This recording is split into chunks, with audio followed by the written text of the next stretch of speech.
Assalamualaikum warahmatullahi wabarakatuh. Saya atas nama Sang Koyan dari Protek Tanaman Fakultas Pertanian Universitas Haloleo. Pada video kali ini kita akan membahas tentang metode persilangan buatan pada tanaman tomat. Sebelum kita membahas tentang teknik persilangan pada tanaman tomat, kita akan sedikit mengulas tentang biologi bunga tanaman tomat.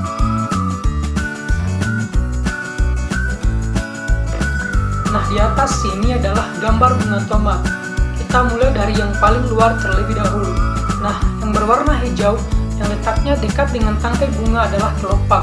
Sementara di atas yang berwarna kuning adalah perhiasan yang paling indah dari suatu bunga atau kita sebut sebagai mahkota. Sementara yang kuning agak berbentuk seperti kubah adalah alat reproduksi jantan atau anter yang di dalamnya terdapat banyak serbuk sari. Sedangkan yang berwarna hijau di atas anter ini adalah kepala putih atau stigma. Sementara yang bagian bawahnya adalah stilus atau tangkai putih. Lalu di bawah putih terdapat bulatan. Itu yang akan menjadi buah atau kita kenal sebagai bakal buah atau ovari. Berdasarkan ini, bunga tomat merupakan bunga yang sempurna karena memiliki alat reproduksi jantan, anter, dan alat reproduksi betina putih. Selain itu, bunga tomat termasuk bunga lengkap karena dia juga memiliki mahkota dan kelopak. Penyerbukan bunga tomat ini bersifat kasmogami atau terbuka. Berdasarkan hal ini, maka tanaman tomat merupakan tanaman yang menyerbuk sendiri, walaupun ada peluang terjadi penyerbukan silang. Nah, berikutnya kita akan belajar tentang teknik persilangan buatan pada tanaman tomat. Terdapat beberapa tahapan dalam kegiatan hibridisasi tomat, yaitu yang pertama adalah persiapan alat dan bahan, berikutnya adalah kastrasi dan emaskulasi, lalu ada pelabelan, dan terakhir ekstraksi polen dan polinasi. Nah, pada video ini kita akan membahas satu demi satu dari setiap tahapan persilangan tomat. Yang pertama adalah persiapan alat dan bahan. Terdapat beberapa alat dan bahan yang digunakan untuk persilangan tomat. Di antaranya yang pertama adalah pinset. Pinset ini merupakan alat yang paling penting dalam kegiatan persilangan tanaman tomat karena fungsinya untuk ekstraksi, untuk emaskulasi, untuk ekstraksi polen dan polinasi. Namun, diperlukan juga alat lainnya seperti kertas label, benang, dan spidol dalam kegiatan pelabelan. Sekali lagi, dalam membuat label, nama genotip tetua betina harus ditulis terlebih dahulu, baru disilangkan dengan genotipe tetua jantan. Dan jangan lupa menuliskan tanggal persilangannya dengan spidol permanen. Selain itu, digunakan wadah untuk menampung bunga jantan saat kegiatan ekstraksi polen. Sementara bahan yang digunakan untuk persilangan tomat tentunya adalah tanaman.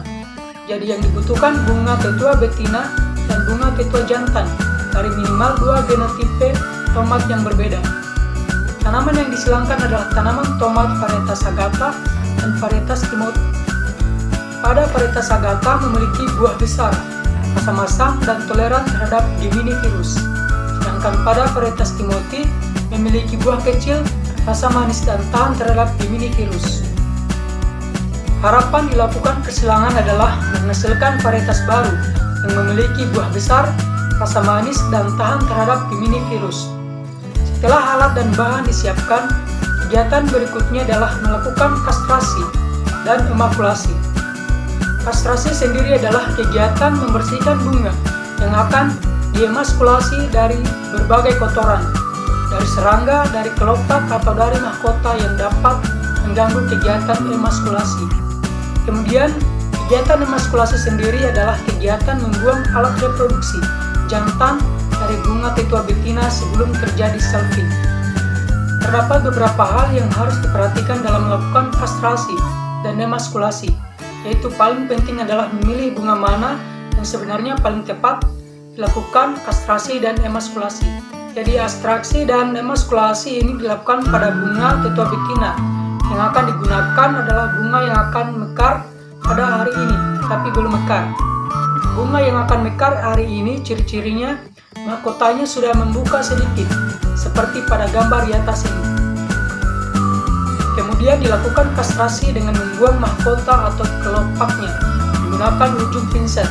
Kemudian juga dilakukan emaskulasi untuk membuang kotak sarinya sehingga tinggal disisahkan putiknya saja. Jangan lupa dilakukan pelabelan dan digantung di tangkai bunga. Berikut adalah kegiatan kastrasi dan emaskulasi pada tanaman tomat.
Setelah melakukan kastrasi dan emaskulasi, kegiatan berikutnya adalah melakukan ekstraksi polen dan polinasi. Ekstraksi polen sendiri adalah kegiatan mengambil polen dari bunga tetua jantan, sedangkan polinasi adalah kegiatan menempelkan polen ke kepala putik bunga tetua betina. Ada beberapa hal yang harus diperhatikan dalam kegiatan-kegiatan ini. Di antaranya adalah yang paling penting, bunga mana yang pas untuk diekstraksi polennya. Yang paling pas adalah bunga yang baru mekar, kemudian mahkotanya sudah berwarna kuning cerah. Kegiatan ekstraksi polen dilakukan dengan menusuk ampere atau kotak sari dengan ujung pinset yang runcing, kemudian mengoreknya ke atas sehingga didapatkan polen di ujung pinset ini. Kemudian mengoreknya ke atas sehingga didapatkan polen di ujung pinset. Nanti akan ada serbuk putih di bagian ujung pinset. Setelah didapat polennya, kemudian dilakukan polinasi dengan cara menempelkan polen ke kepala putik dari bunga tetua betina. Dengan begitu, selesailah kegiatan ekstraksi polen dan polinasi. Berikut adalah contoh kegiatan ekstraksi polen dan polinasi.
Demikian video pembahasan saya mengenai persilangan tanaman tomat varietas Agatha dan varietas Timothy.